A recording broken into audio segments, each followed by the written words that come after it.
รัมมาจะโลกั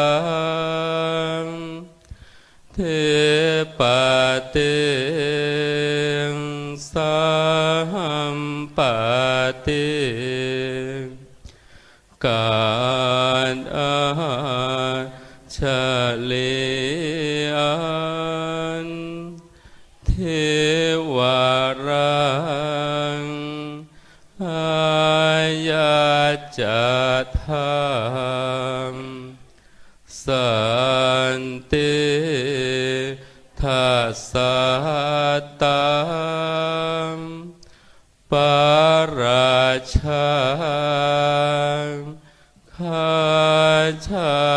ติกังเทเสตุธรรมังอนุกัมปิมังปัจฉานะโมตัสสะภะคะวะโตอะระหะโตสัมมาสัมพุทธัสสะนะโมตัสสะภะคะวะโตอะระหะโตสัมมาสัมพุทธัสสะนะโมตัสสะภะคะวะโตอะระหะโตสัมมาสัมพุทธัสสะ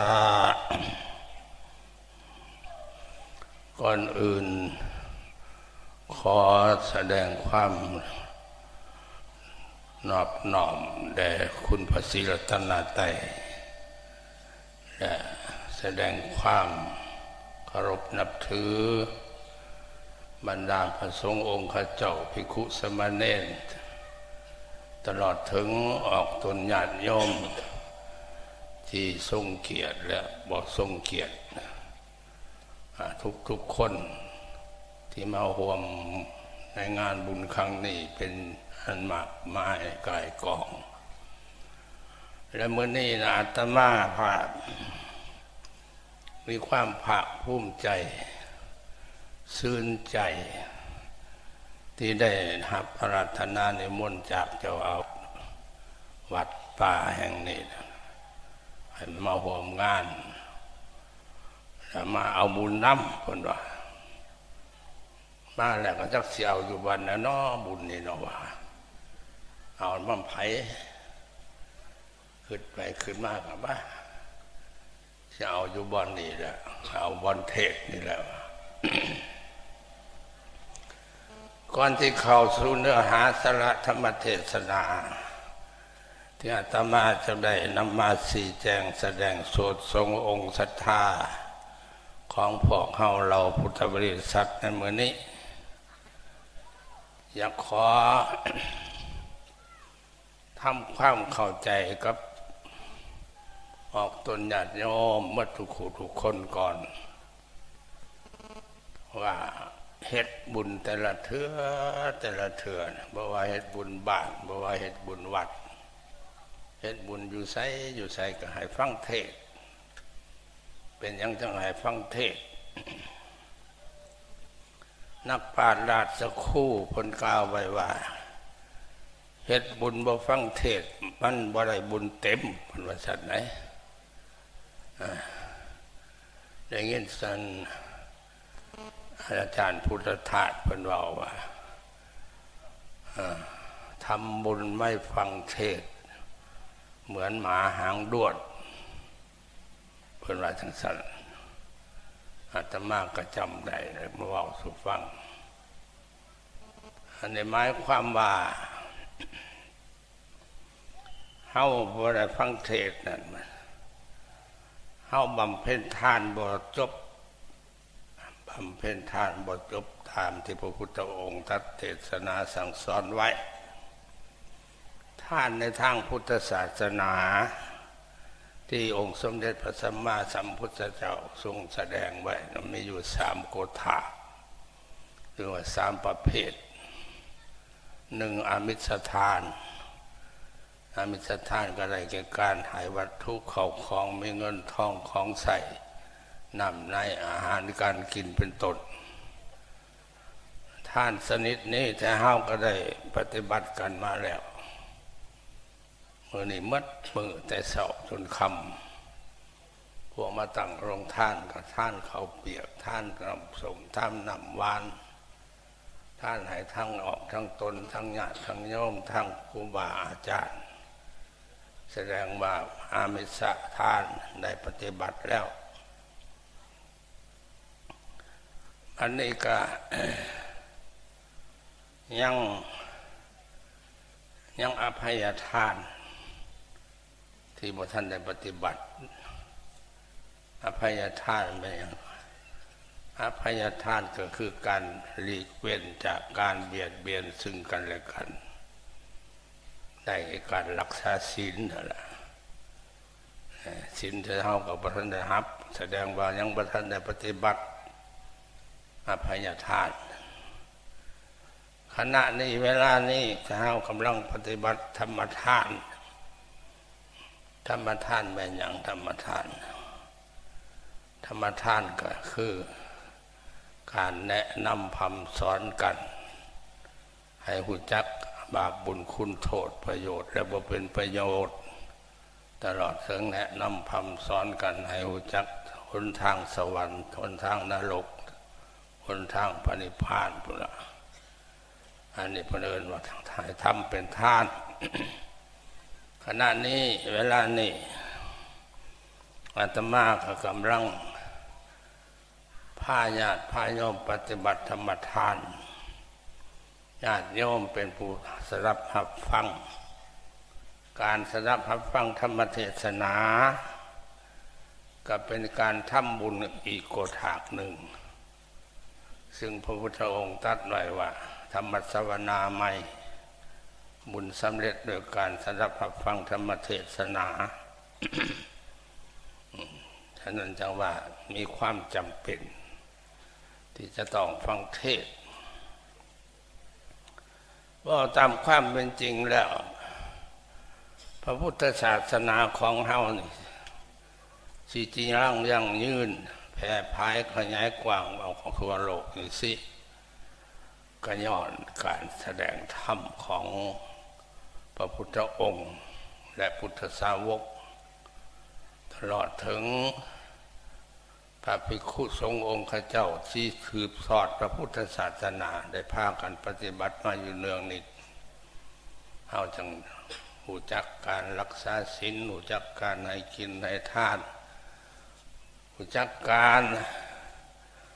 เจริญสมาธิภาวนาอันเป็นหนทางที่พระพุทธองค์ทรงสั่งสอนไว้ขย้อนการเทศได้ท่านบ่มีผู้เทศเฮาก็บ่รู้จักจะว่าอาตมาก็บ่ได้อยู่จักมื้อไปเทศเมื่อคืนนี่ก็ไปเทศอยู่แข้งขมวนเพื่อเมื่อกลับฮอดสอนในเขตก็12 โมงกลางคืนมื้อนี้ก็มาเทศอยู่นี่อีกมื้ออื่นนี่ก็สิออกเดินทางตั้งแต่ 4 โมงเช้า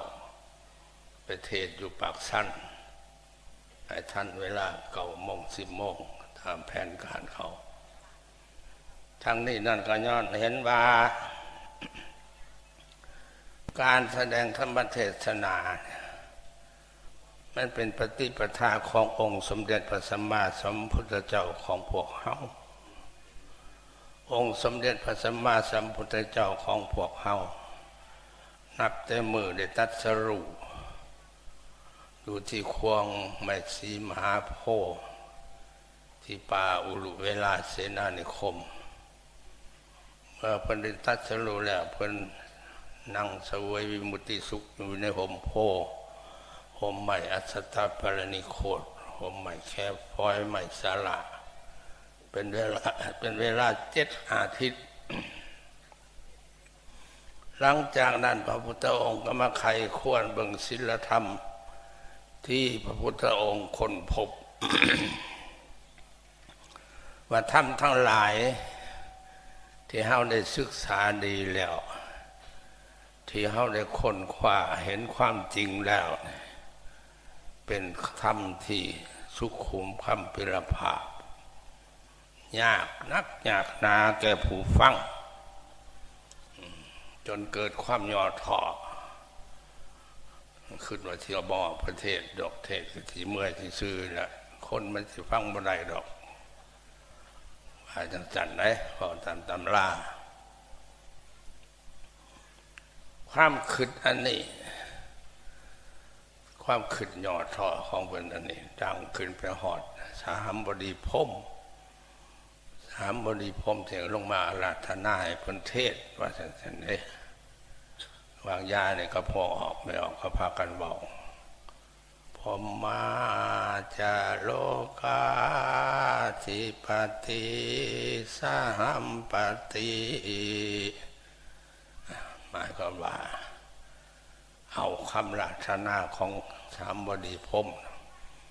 มาราธนาให้ครูบาอาจารย์แสดงธรรมเทศนาอันนี้ว่าเป็นบุคลาธิฐานขั้นว่าโดยธรรมทิฏฐานแท้ๆบ่มีภัยอาราธนาเพิ่นมีแต่เพิ่นอาราธนาเพิ่นเองคือพระเมตตาของเพิ่นเพิ่นระลึกได้ว่าการที่เฮาได้สำเร็จอนุตตรสัพพสัมมาสัมโพธิญาณได้นี้ก็ย้อนความบากบั่นอุตสาหะภาคเพียรทำเพ่งมาชีอสงไขยกำไรมหากัปก็เพื่อปรารถนาอยากสั่งสอนสรรพสัตว์ทั้งหลายที่ตกอยู่ในห่วงทุกข์ในวัฏสงสารให้ข้าเจ้าได้พ้นทุกข์ในสังสารวัฏให้ได้เข้าสู่พระนิพพานอันนี้คือความเมตตาของเฮาฉะนั้นเฮาต้องออกไปเทศคนในโลกนี้มีกำลังมันก็มีอุปนิสัยใจคอบ่คือกันมีวาสนาบ่คือกันเพิ่นจังเปรียบใส่ดอกบัวสีจำพวกดอกบัวจำพวกหนึ่งที่ยังจมอยู่ในขี้ตมก็หาโอกาสที่จะได้บานยากดอกบัวอีกจำพวกที่สอง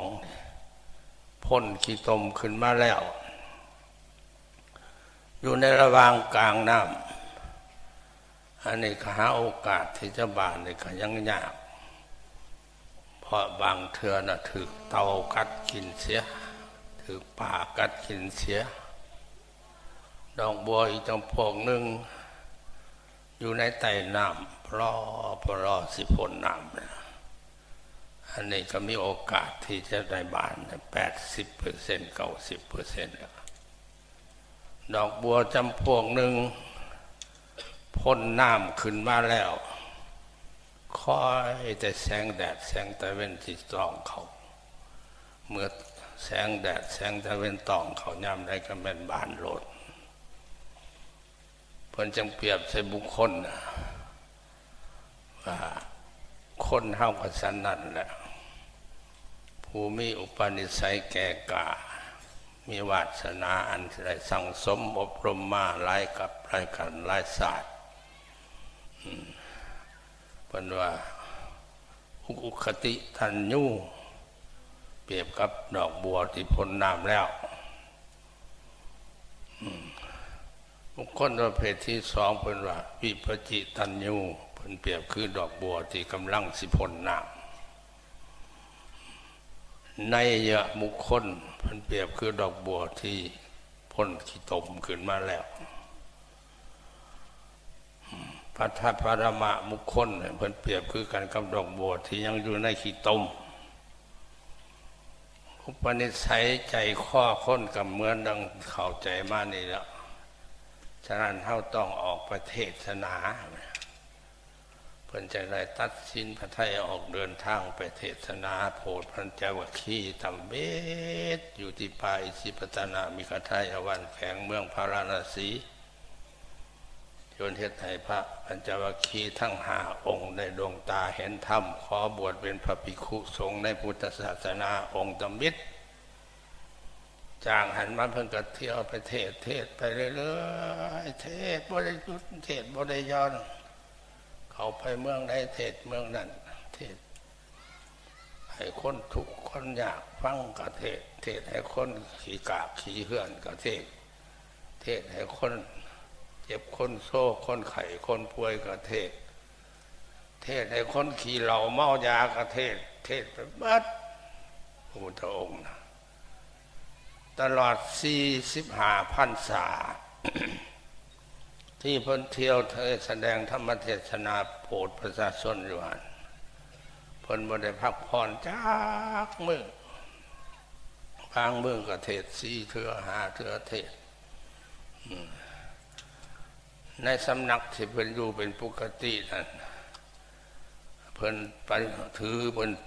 เป็นกิจวัตรประจำของเพิ่นตอนเช้าออกเที่ยวบิณฑบาตสายมาประมาณ10 โมงมาฉันอาหารฉันเท่าเดียวเลยฉันอาหารแล้วก็พักผ่อนหน่อยหนึ่ง12 โมงหรือว่าเที่ยงวันเทศสั่งสอนภิกขุณีตอนบ่ายยามแลงบ่าย3 โมง4 โมงเลยพ่อออกแม่ออกลงไปฟังเทศให้พวกพ่อออกแม่ออกฟังตอนกลางคืนเพิ่นว่าแก้ปัญหาเทวดาในที่นี้อาจจะหมายถึงทั้งสมุติเทพและอุปติเทพพวกสมุติเทพก็ได้แก่พวกข้าราชการอาญาเจ้านายที่บ่มีโอกาสเวลาลงไปฟังกลางเว้นกลางคืนก็พากันลงไปฟังเพิ่นเทศสนทนาธรรมน้ำเพิ่นบางครั้งบางคราวก็เทศโพดพวกอุปติเทพเทวดาจริงๆนี่ลิก็มีตัวอย่างคือเพิ่นเทศเรื่องมงคลสูตรให้แค่พวกเทวดาฟังอยู่ในวัดเชตวันฮอด12 โมงเพิ่นต้องพักผ่อน12 โมงกลางคืนเพิ่นพักผ่อนบ่เฮิงได้พักผ่อน12 โมง4 โมงเช้าลุกขึ้นมานั่งเข้าซ่านลิงหาอุปนิสัยสัตตโลกว่ามื้ออื่นนี่ผู้ใดเด้สิได้ดวงตาเห็นธรรมนำเฮาเด้ผู้ใดเด้สิมีบุญมีวาสนาพอจะได้บรรลุโสดาสกิทาอนาคาอรหันตาหากบุคคลใดบุคคลหนึ่งมาครองอยู่ในข่ายพยานของพระองค์ถึงจะอยู่ไกลไปได้เพิ่นก็จะเสด็จไปเทศโปรดเอาเขาเมื่อเทศจนฮอดมื้อตายนะมื้อเพิ่นสิปรินิพพานนอนป่วยอยู่ในห่มไม้สาระเมืองกุสินาราพระสงฆ์พระนางบรมัตอ้อมอยู่เต็มมีพราหมณ์ผู้หนึ่งชื่อว่าสุภัททะปริภาสกขอเข้าไปฟังเทศพระสงฆ์ทั้งหลายก็ห้ามเราอย่าไปว่นเพิ่นอย่าไปว่นเพิ่นยังเมื่อยเพิ่นเมื่อยหลายเพิ่นได้ยินเพิ่นก็ให้เล่าเข้ามาเราอยากฟังเทศสุภัททะปริภาสกก็เข้าไปเพิ่นก็เทศให้ฟังเรื่องที่เพิ่นเทศก็จะหลายประการอยู่นั่นแหละแต่ว่าอาตมาบ่สามารถที่จะนำมาชี้แจงแสดงเพราะโอกาสน้อยเทศไปจนสุภัททะปริภาสกมีดวงตาเห็นธรรมได้สำเร็จโสดาขออุปสมบทเป็นพระภิกขุพระพุทธองค์ก็สั่งให้พระอานนท์ไปบวชให้เราซะอะไรอันนี้แหละคือพระมหากรุณาธิคุณขององค์สมเด็จพระสัมมาสัมพุทธเจ้าเฮาที่เฮาภาพกันเราว่าพระปัญญาธิคุณพระมหากรุณาธิคุณพระวิสุทธิคุณอันนี้นะเป็นความจริงทุกบ่ได้คำนึงถึงความทุกข์ความยากความลำบากกราบคำไม่ยังขอแต่ให้ได้โปรดเอาคนบ่อนอยู่บ่อนเศร้าเพิ่นบ่คำนึงถึงเพิ่นไปเทศเพิ่นบ่เคยว่าไม่ออกสร้างกุฏิให้ข่อยได้เด้อพอออกสร้างศาลาให้ข่อยได้เด้อเพิ่ พิ่นบ่เคยเทศสักเถื่อมีแต่เป็นสร้างคนเพิ่นว่ามันสำคัญอยู่ที่คนถ้าสร้างคนได้แล้วก็วัตถุบ่มีปัญหาฉะนั้นเพิ่นจะตั้งใจเทศจังซั่นน่ะเอาว่าอาตมาก็ถือปฏิปทาขององค์สมเด็จพระสัมมาสัมพุทธเจ้าเขามานิมนต์ไปเทศน์ทางใดก็ไปมีบางมือก็2เรื่อง2บ่อนเทศน์บ่อนนี้แล้วไปเทศน์บ่อนนั้นเทศน์บ่อนนั้นไปบ่อนนั้นเตสะบุญพอไปได้พอเว้านำบ่อยากออกทนญาติโยมได้คือมื้อนี้ล่ะแล้วมื้อนี้อัน พระอาจารย์เจ้าอาวาส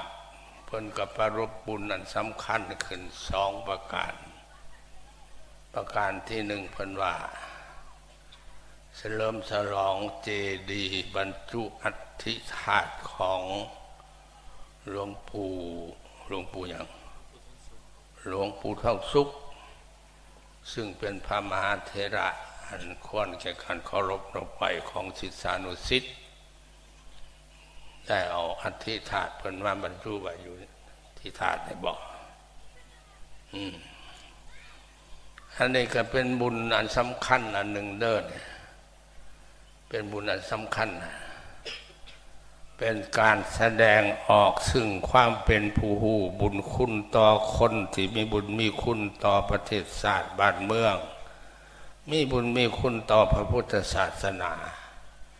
มีบุญมีคุณต่อลูกต่อหลานต่อบ้านต่อเมืองหลวงพ่อทองสุขนี่คือปรากฏว่าเพิ่นเกิดอยู่ทั้งจำปาสักบ่เพิ่นมาอยู่นี่เฮิงบ่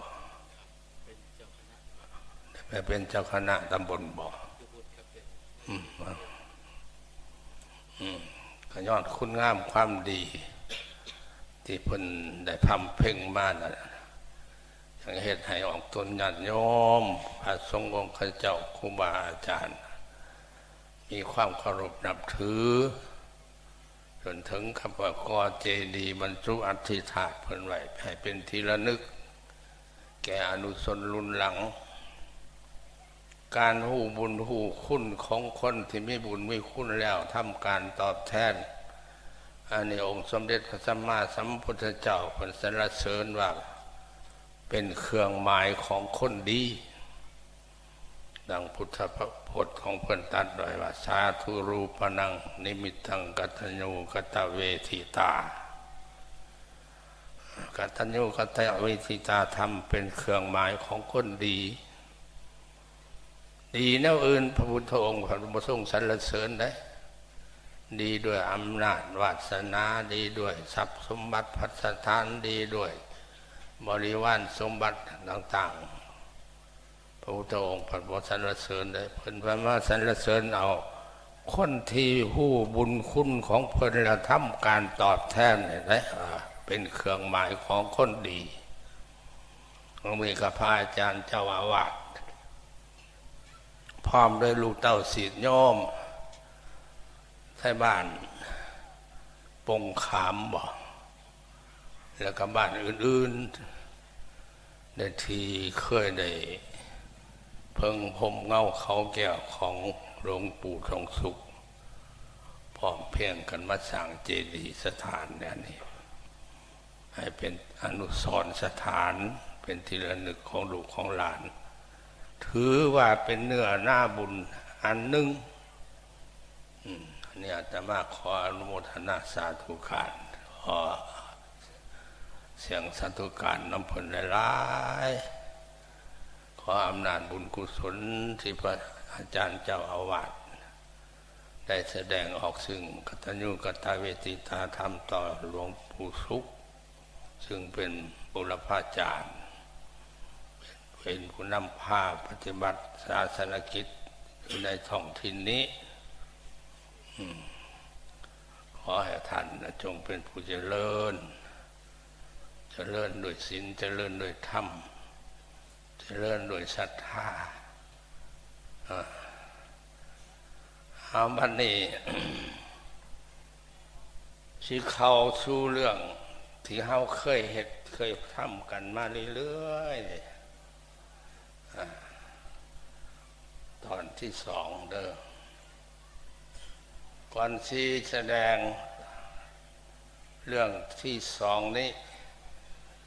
อยากขอถามปัญหาพวกพ่อออกไม่ออกหมดทุกคนนี่เจ้าก่อน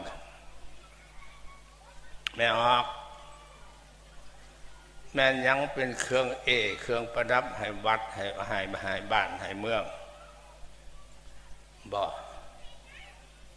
แม่นยังเป็นเครื่องเครื่องประดับให้บ้านให้เมืองไปได้ตอบเบิ่งไม่ออก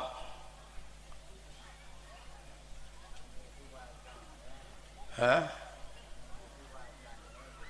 ไม่ออกบ่ได้จักคนบ่สี่มือขึ้นเบิ่งไปตอบได้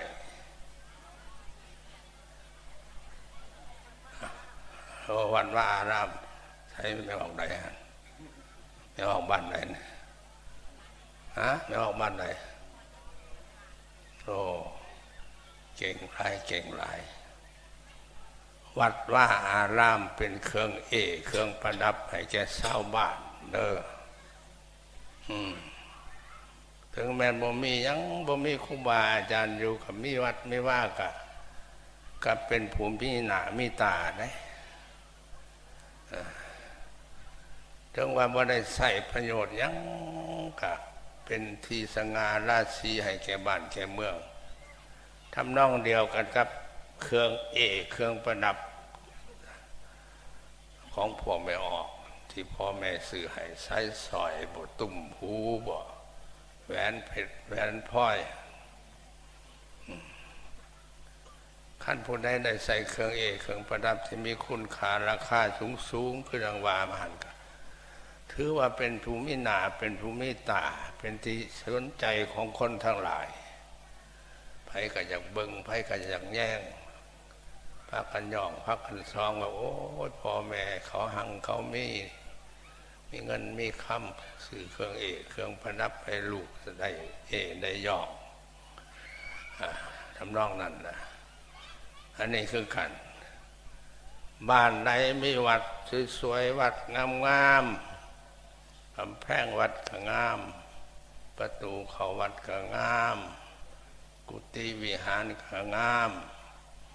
โบสถ์สิมก็งามมีแต่เรื่องงามคนทั้งหลายกายไปกายมาบ่ว่าบ้านไก่บ่ว่าบ้านไก่มาเห็นเขาก็สะอ่อนในใจสะอ่อนในจิตในใจโอ้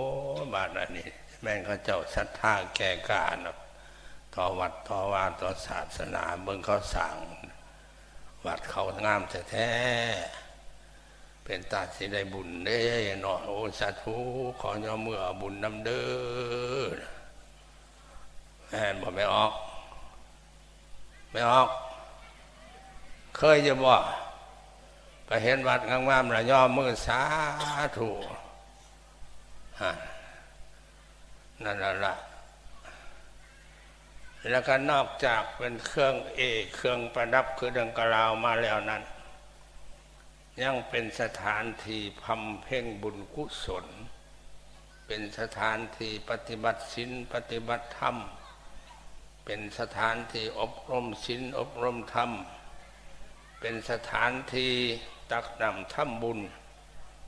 เป็นสถานที่เคารพนบไหว้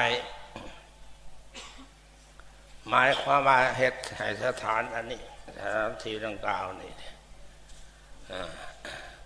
ให้คนทั้งโลกได้บุญน้ำไปมาเห็นเขาก็ชื่นใจความชื่นใจนั่นแหละคือความได้บุญชื่นใจน้ำเพิ่นเด้อ่อนซ้อนเพิ่นเด้แต่เพิ่นสิได้บุญหลายสาธุผู้ขาขอโมทนานำเด้อก็ได้บุญเลยเด้พวกนั้นก็ได้เราจะว่าวัดน่ะเป็นเครื่องเครื่องประดับให้แก่ประชาชนเฮาอยากได้อยู่บ่วัดน่ะไม่ออกฮะอยากได้เอาไปเห็นยังฮะ เอาไปเห็นหยังวัดนะอยากได้ไปเห็นหยังเอาไว้เป็นบ่อนลำวงบ่เอาไว้ให้เป็นบ่อนแสดงคอนเสิร์ตบ่ฮะเอาไว้เป็นบ่อนแสดงหมอลำมูบ่เดี๋ยวนี้อัตมาเบิ่งแล้วบอกว่าอยู่ในประเทศไทยบอกว่าอยู่ในประเทศลาว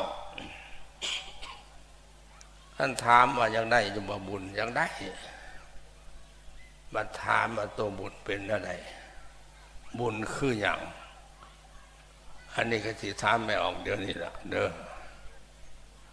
บุญคืออย่างไม่ออกฮะบุญอยู่ในใจ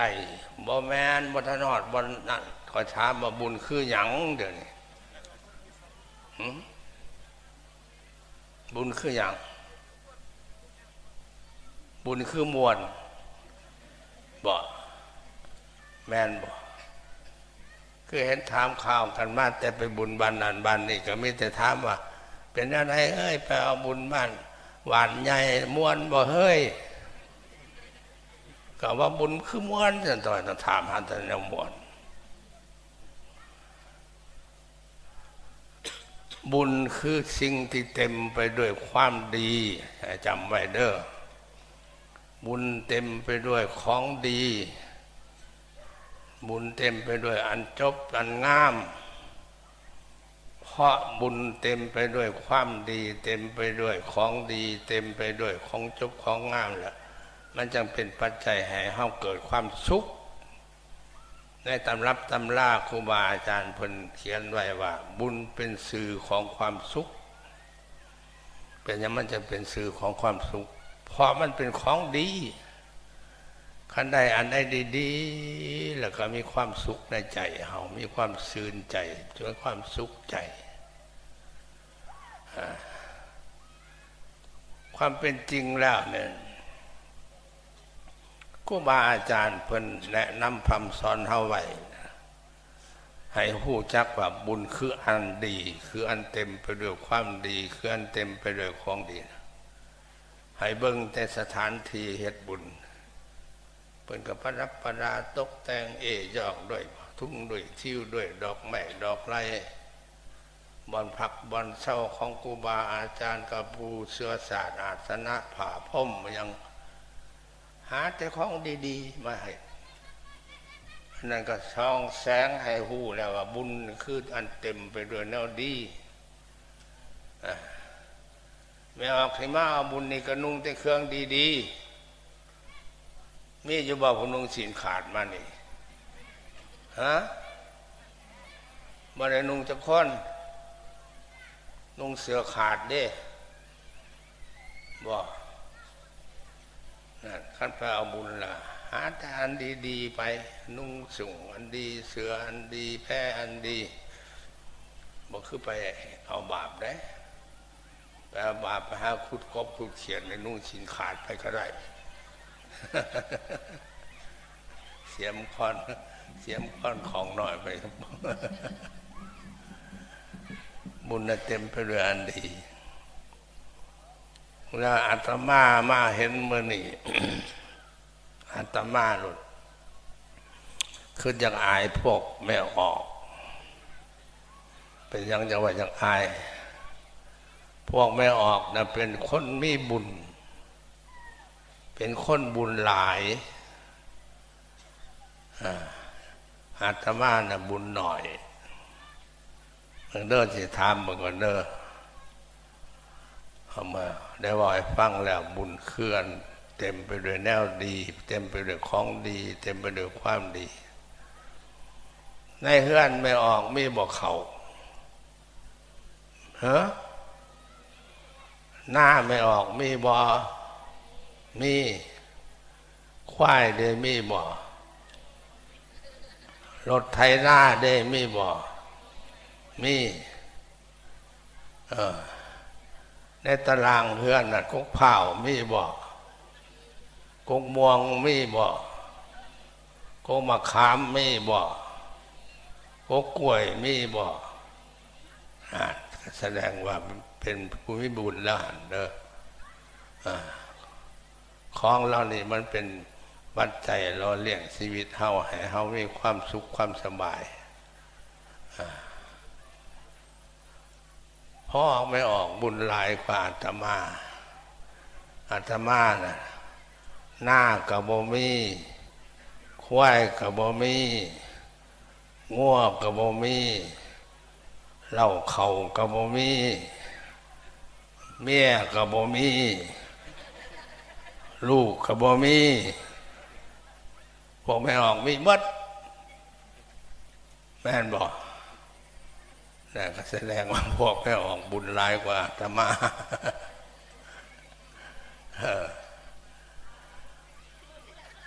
ฮะว่าอะไรก่อน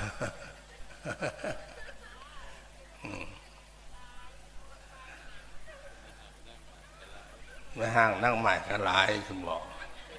ฮะไม่ห่างนั่งใหม่ก็หลายห่างลูกมีอยู่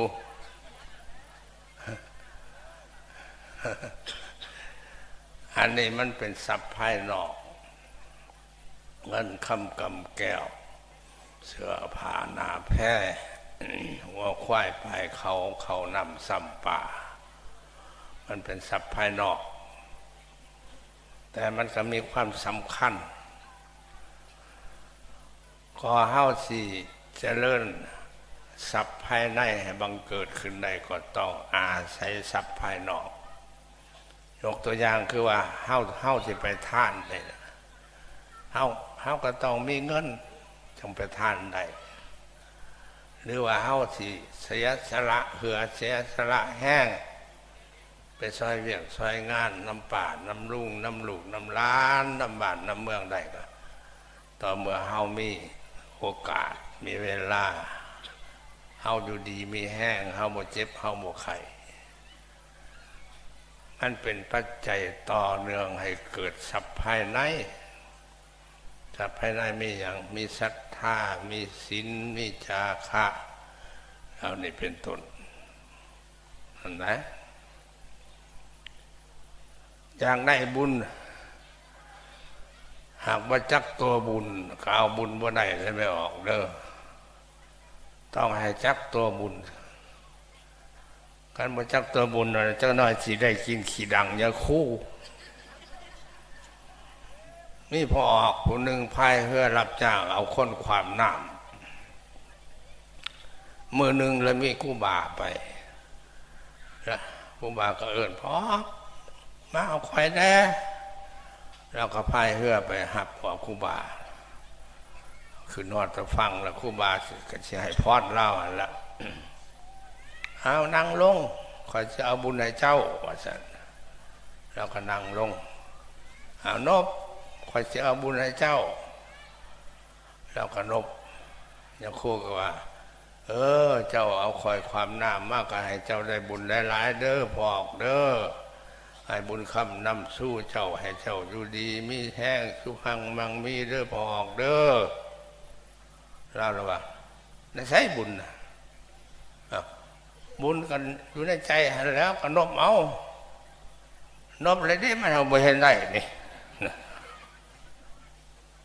เพิ่งว่าเพิ่งยางจะคู่ก็ได้ทั้งว่าทั้งยางแล้วเราดึงหางเผาคุ้มจะคู่ไว้เอามาแล้วแม่บุญนะเอามาแล้วแม่บุญนะเอามาแล้วแม่บุญเนี่ยย้อนทั้งยังคู่นะว่ากูเช่นอะไรกับบางอันนี้เนาะขึ้นได้ขึ้นดีควักเอาขี้ดังเอาขี้ดังได้น้อยหนึ่งดอกเอาแบมือมากกูจะเอาบุญให้มันก็แบมือมาจะคู่ก็เอาขี้ดังแปะใส่มือมันนั่นแหละนี่เด้อบุญเด้อหอยสมาหน่อยแถมมันสมาหน่อยแถมมันวะนักคู่เลยวะเอาไว้ให้มันดีเด้อมันสีเหียแล้วแหนไว้ดีๆอาจารย์มันเฮียโอ้ยช่วยในใส่ได้มันว่าอย่างคู่เลยว่าอมเอา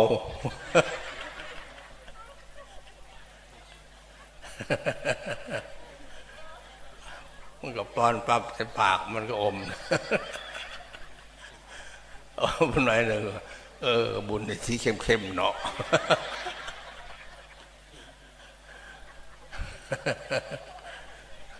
อันนี้คือกันนะอยากได้บุญอยากได้บุญหังบูจังบุญระวังจะได้กินขี้ดังในคู่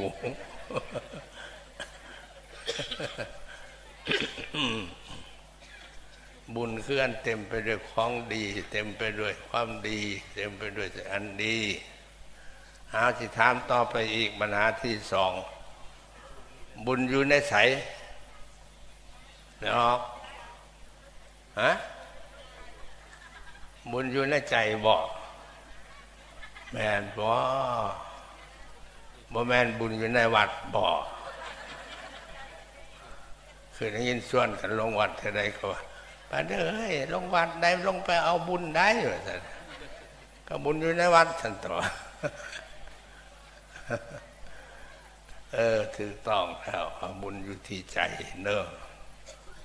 บุญอยู่ในใจ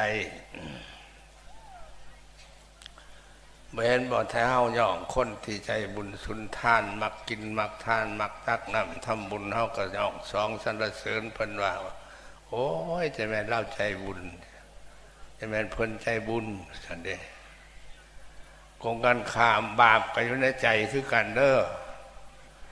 คนผู้ใดมักหายมักด่ามักปล่อยมักตีมักลักจกคอมักส่อมักโกงเฮาก็ทำนี้ที่เตียนว่าคนใจบาปนะบุญก็ดีบาปก็ดีอยู่ที่ใจอ้าวเข้าใจแล้วเนาะบัดนี้เนาะว่าบุญอยู่ที่ใจพวกที่ว่ามื้อนี้น่ะแม่นคนบุญบัดได้นี่ไดมีบุญอยู่ในใจได้จังว่าได้นี่คันบ่มีบุญอยู่ในใจจ้างก็บ่ว่าเอาเสื้อผูกข้อแกก็บ่ว่าอันนี้มีบุญคนมีบุญบัดเลยนี่เอาสิถามต่อไปอีกบัดนี้ว่ารู้จักว่าบุญอยู่ที่ใจแล้วจะขอถามว่าการเฮ็ดบุญน่ะเฮ็ดแนวใดเนาะเฮ็ดอะไรเฮ็ดบุญตอบเบิ่งไผได้บ่ได้จะคนบอกฮะการเฮ็ดบุญเฮ็ดอะไรก็พร้อมเพรียงกันอันนั้นก็ได้อยู่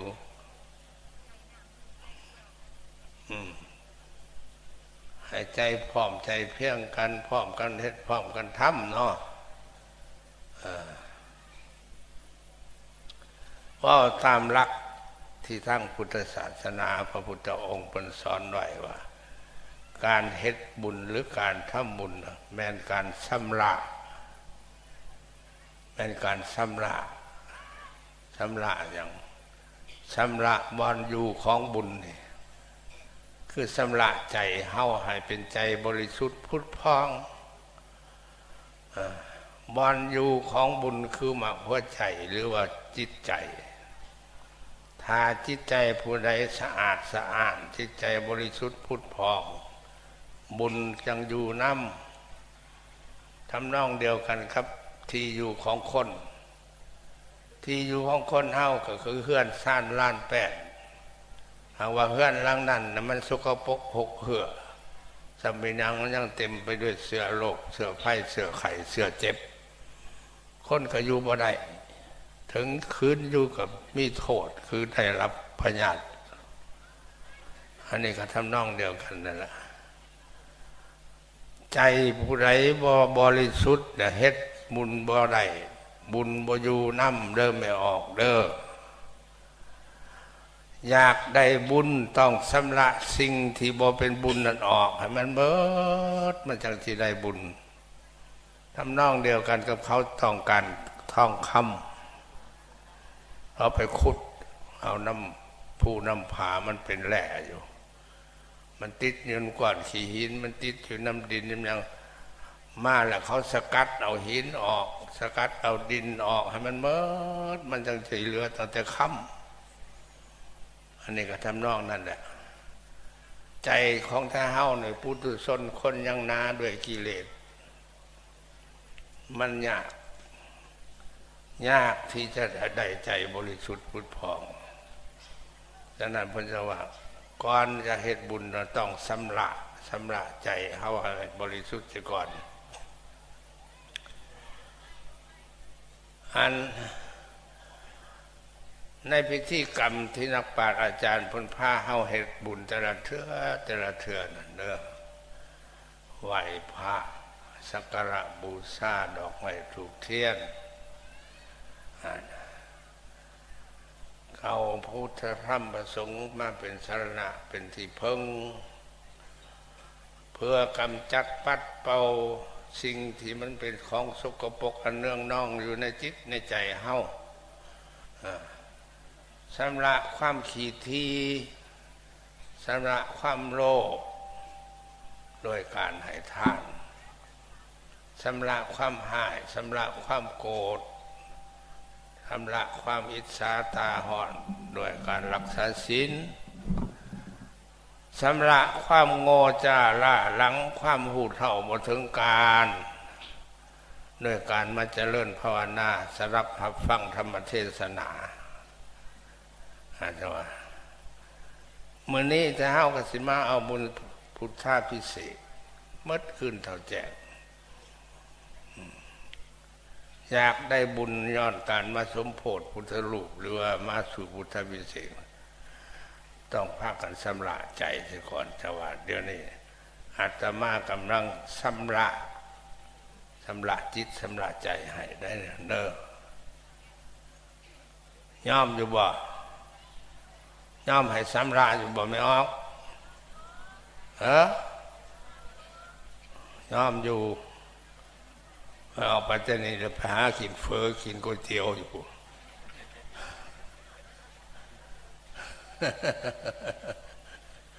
มันก็มาเป็นเรื่องสำราญแล้วให้น้ำอีกได้ในโอวาทปาติโมกข์ที่พระพุทธเจ้าตรัสแก่ภิกษุ 1,250 องค์ในมือบุญวันเพ่งเดือน3บุญมาฆบูชานั่นหันเป็นตัดว่าสัพพปาปัสสะอาคานังอย่าพากันเฮ็ดความชั่วทั้งปวงกุศลสูปสัมปทาให้พากันสั่งสมอบรมแต่สิ่งที่เป็นบุญเป็นกุศลสัจจิตะปริโยทัปนังจงชำระจิตใจให้บริสุทธิ์พุทธผ่องนะ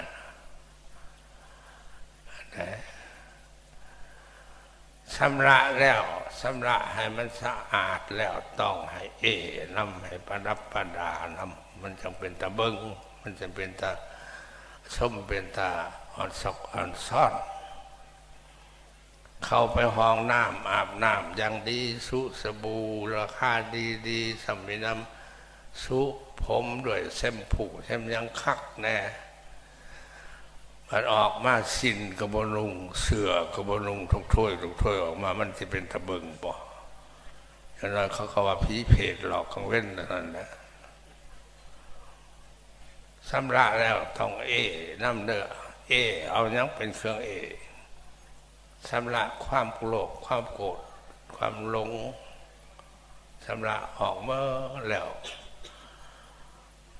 ก็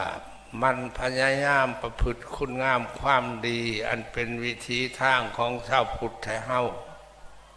ให้มันถือมันต้องอันนี้เพื่อให้ได้ความรู้ความเข้าใจในภาคปฏิบัติความเป็นชาวพุทธของไทยเฮาน่ะมันจะทานที่ขอยกเอาคุณสมบัติของอุปาสกอุปาสิกามาชี้แจงแสดงการปฏิบัติธรรมการรักษาธรรมแม้รักษาหน้าที่ปฏิบัติหน้าที่เดี๋ยวนี้พวกเฮาทุกคนปฏิญาณตัวว่าเป็นชาวพุทธ ที่ทำบุญแต่ละเทื่อก็เขาล้นแล้วเอาพุทธเจ้าเป็นที่เพิงพระธรรมเจ้าเป็นที่เพิงพระสังฆเจ้าเป็นที่เพิงแล้วถ้าเฮาเฮ็ดหน้าที่ของเฮานั่นสมบูรณ์บ่แล้วหน้าที่ของชาวพุทธหรือหน้าที่ของอุปาสกอุปาสิกามันมีอยู่5ประการ1ศรัทธาศรัทธาแปลว่าความเชื่ออย่างเชื่อพระพุทธเจ้าว่าพุทธเจ้าเป็นพระอริยบุคคลพ้นจากกิเลสตัณหาเชื่อการตรัสรู้ของพระพุทธเจ้าว่าเป็นผู้พ้นจากกิเลสทั้งหลายทั้งปวงเชื่อคำสั่งคำสอนของพระพุทธเจ้าว่าผู้ใดปฏิบัติตามคำสั่งสอนของพระพุทธเจ้าและได้รับความสุขนี่ประการที่1ความเชื่อประการที่2ให้เชื่อกรรมนั่นบ่นี่บ่ได้หมายเอาอันของชั่วได้มันเป็นคำว่ากลางกรรมน่ะแปลว่าการกระทำดีเอิ้นว่ากรรมดีทำชั่วเอิ้นว่ากรรมชั่วว่าตามภาษาทางธรรมะเพิ่นว่ากุศลกรรมกรรมดีอกุศลกรรมกรรมชั่วบุญญกรรมกรรมดีปาปกรรมกรรมชั่วให้เชื่อว่าการกระทำที่เอิ้นว่ากรรมนั้นเป็นของผู้ทำทั้งหมดบ่เป็นของผู้อื่นบ่แม่นเฮาเฮ็ดบาปแล้วผู้อื่นสิได้รับนำเฮาเฮ็ดบุญก็เฮาได้บุญเฮาครับบาปก็เฮาได้บาปนั่นเพิ่นว่ากรรมสกตาศรัทธาสีมาวิปากศรัทธาเชื่อผลของกรรมเชื่อว่าเฮ็ดดีได้ดีเฮ็ดชั่วได้ชั่วผู้ที่เพิ่นสุขหังเมืองมีเพิ่นก็มีกรรมดี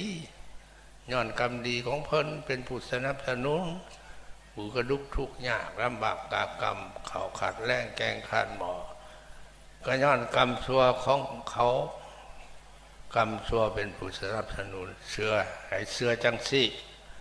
อันนี้คือหน้าที่ที่1ของอุปาสกอุปาสิกาให้ชื่อไว้ดีมาก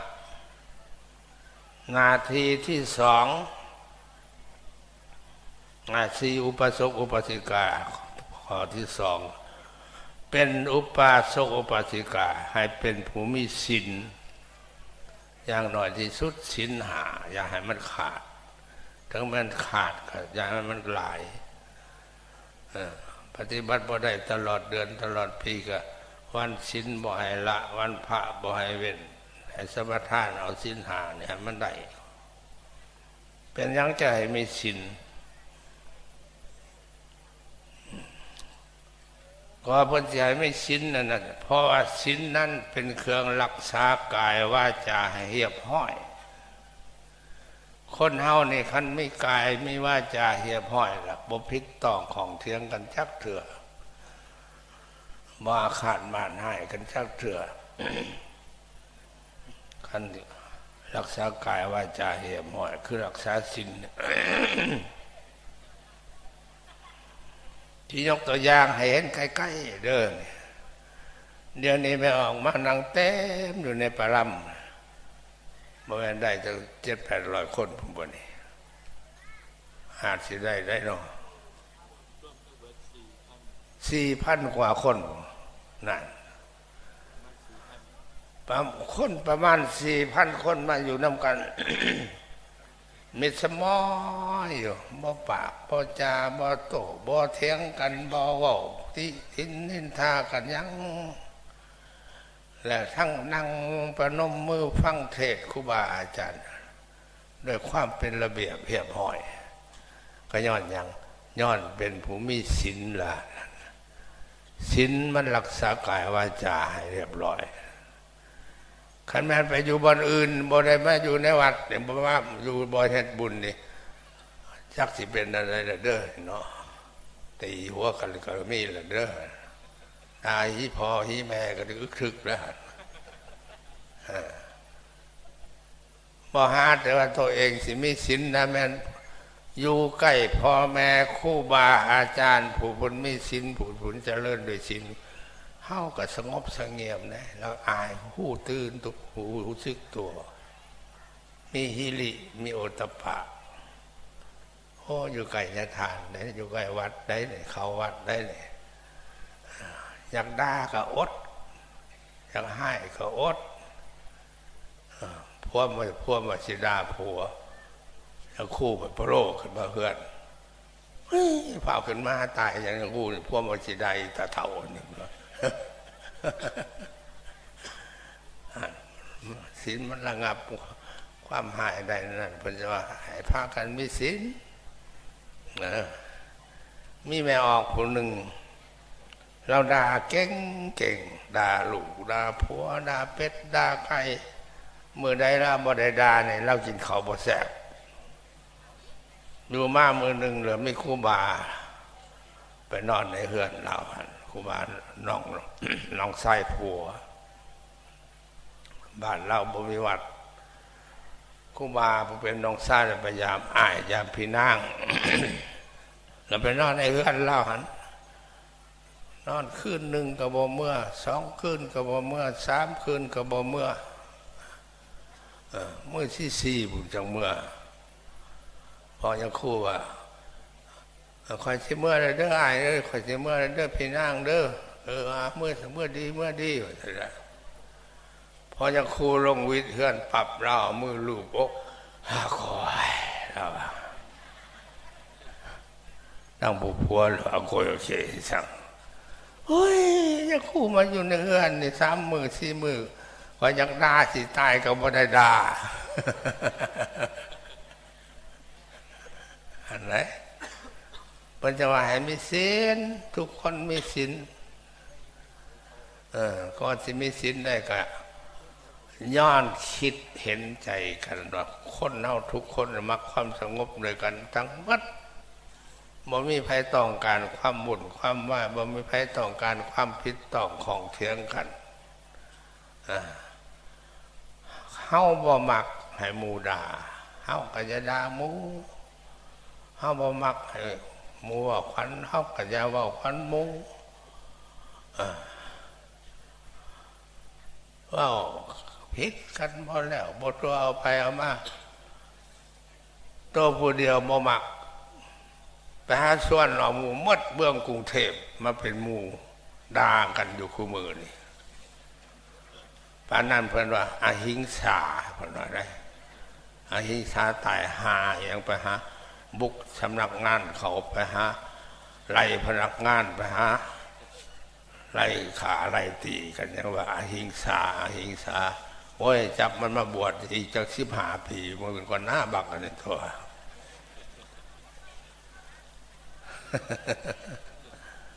นั่นแหละขั้นบนมีศีลมันเป็นนั่นแหละนักเขาว่าสิลบกันผลแล้วนี่พระพุทธเจ้าว่าเป็นอุปาสกอุปาสิกาให้ตั้งอยู่ในศีลนี่คุณสมบัติประการที่2ประการที่3เป็นอุปาสกอุปาสิกาอย่าถือมุ่งคุณตื่นข่าวอย่าเสื่อมุ่งคุณตื่นข่าวมงคลตื่นข่าวคืออะไรมีผู้มาโฆษณาว่าอาจารย์สำนักนั่นเก่งเลยเฮ็ดคาถาก็เป็นแก้ข้อสะเดาะเข็นเป็นเบิดเฮ็ดนั่นอันนี้ผัวพระเจ้าเป็นสันติโปรดกันไปมีเงินมีคำเท่าไรก็เอาไปถวายให้อาจารย์ อาจารย์วิเศษเพิ่นบัดได้เงินมาหลายๆเลยแต่เอาเมียหน่อยเป็นอะไรเดี๋ยวนี้หลวงปู่เน้นคำนะนั่นแหละมงคลตื่นข่าวกว่าสิคือเมื่อตัวเรามดเนื้อมดตัวแหละละคนก็ได้อันนี้เขาทำนองหนึ่งมงคลตื่นข่าวทำนองหนึ่งนั่นค วกสร้างมุ่งคุ้นตื่นข่าวนี่เขาสิประดิษฐ์คิดสร้างวิธีกรรมวิธีการเพื่อหาเงินเขาทงเขา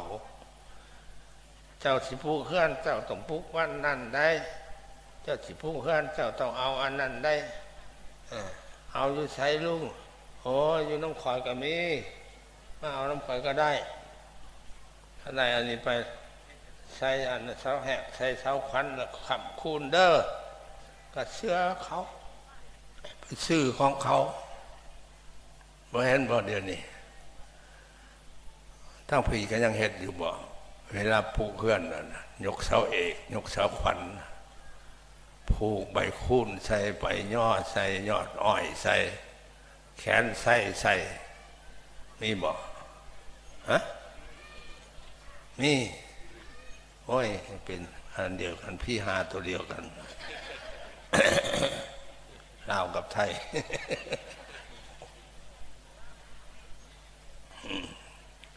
ให้มีพิธีกรรมแนวนั้นมีพิธีกรรมแนวนี้ความจริงแล้วเฮาเป็นพุทธบริษัทนี่บ่เอาอันอื่นดอกเอาแต่พระพุทธพระธรรมพระสงฆ์นั่นเป็นที่พึ่งเป็นสรณะที่ไปไหว้ไปว่อนไปอินพระพรหมพญายมพิบาลสาวเท้าตลกบาลทั้งสี่นั่งธรณีอีสูงขุนนาคสารพัดจักเพิ่นมาบ่มาจักเพิ่นได้ยินบ่ได้ยินซ้ำบ่เสียดายอันนั้นเขาว่ามงคลตื่นข่าวอยู่ทั้งประเทศลาววาง2 ปีหลังซาลือกันว่าซาค่ำแดงไปอยู่เมืองเขมรซาค่ำแดงเป็นอาจารย์ไสยศาสตร์มีวิชาอาคมเก่งตั้งแต่ข้าวสมัยเป็นสงครามพวกนายทหารลังไปหาเราไปขอของดีนำเราอยู่ไปอยู่มาแล้วว่าขอโทษขออภัยความขี้หลายแล้วไปนอนนั่นไม่ออกผัวมันเห็นปืนผัวมันก็ตอกตายเขารอตายแล้วเขาถ้าบ้านเขาแล้วเป็นผู้ฟังผู้เผาเพราะว่า2, 3, 4 ปีหลังนี่พระชาคำแดงอยู่เมืองเขมรพุ่นพอได้ตายไหนเขายิงแล้วเขาถิ่มลงน้ำคลองบ่แล้วร้อยน้ำลงไปพุ่นไปอยู่เมืองเขมรพุ่นมาปลุกเสกกันขึ้นว่าสั่นคนในเมืองสวรรค์นี่ก็ลั่งไปแหละยังได้ของดีลำลาขอคาถาอาคมอันนั้นอันนี้ซักใส่หัวก็มีซักใส่หลังก็มีซักใส่เอิกก็มีกระตุดกระทาอันนี้มหาละรวยอันนี้มหาเมตตามหานิยมมีปัดให้ก็เอาเงินให้ได้บ่แม่นเอาละได้ไปเทื่อหนึ่งถามกับเจ้าผู้ไป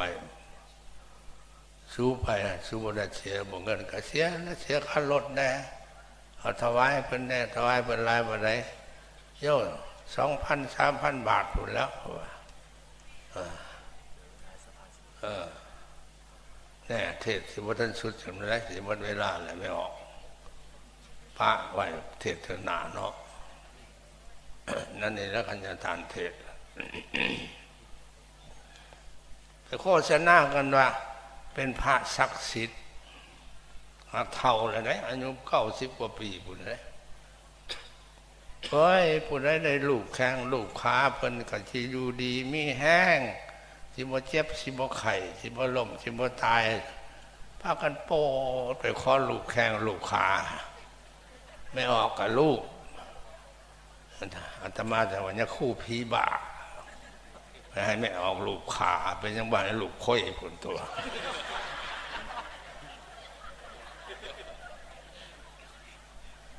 นั่นแหละมงคลตื่นข่าวอย่าไปเชื่อแนวอื่นเชื่อพระพุทธพระธรรมพระสงฆ์เฮานี่ละพ่อ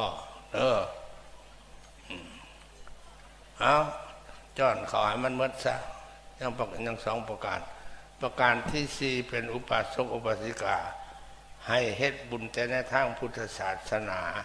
ประการที่5อย่าเฮ็ดบุญนอกพุทธศาสนาแต่ว่าอาตมาสังเกตเบิ่งแล้วลาวก็ดีไทยก็ดีเฮ็ดบุญส่วนลงหลายแหละแม่นเน้นนักใส่บุญนอกพุทธศาสนา บุญในศาสนานี่ถือเบาที่สุดมันเห็นได้บ่ไหนเห็นได้ในวันเพิ่นเสียสละเงินคำกำแก้วจกเงินไปซื้อเบียร์จกเงินไปซื้อเหล้าจกเงินไปซื้อซีนซื้อไข่นั่นเมื่อผู้ละ10,000 20,000มันเอาไปถวายให้ครูบาล่ะ50 บาท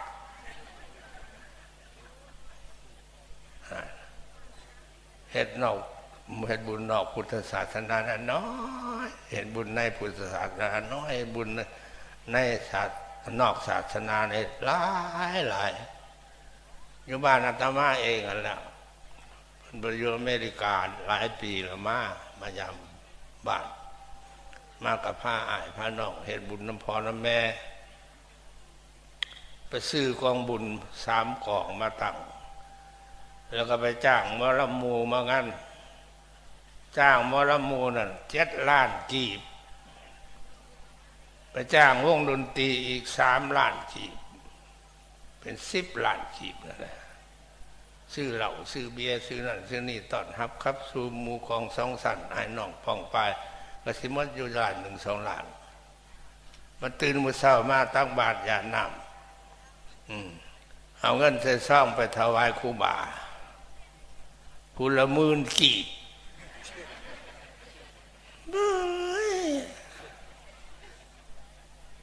เอาใจใส่บุญนอกพุทธศาสนาน่ะพิลึกมาบุญในศาสนาน่ะ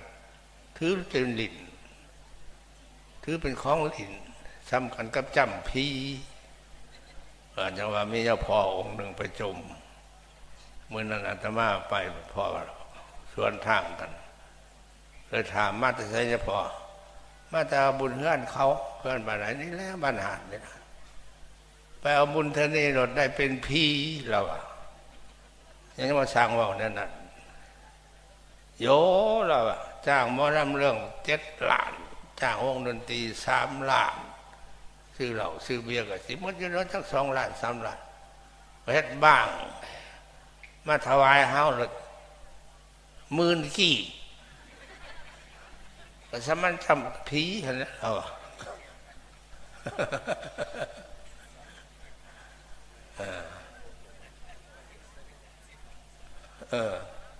มาถึง20 บาทสำนาเอาไม่ออกมาได้เฮ็ดให้หลวงปู่เป็นผีบอก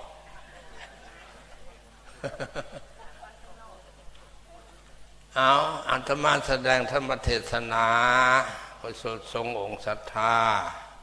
อนุโมทนาในกุศลเจตนาของพระบาอาจารย์ออกตนญาติโยมชาวบ้านปงคามและบ้านอื่นๆที่ได้มาร่วมงานในมื้อนี้ก็เห็นสมควรแก่การแก่เวลาแล้วที่สุดนี้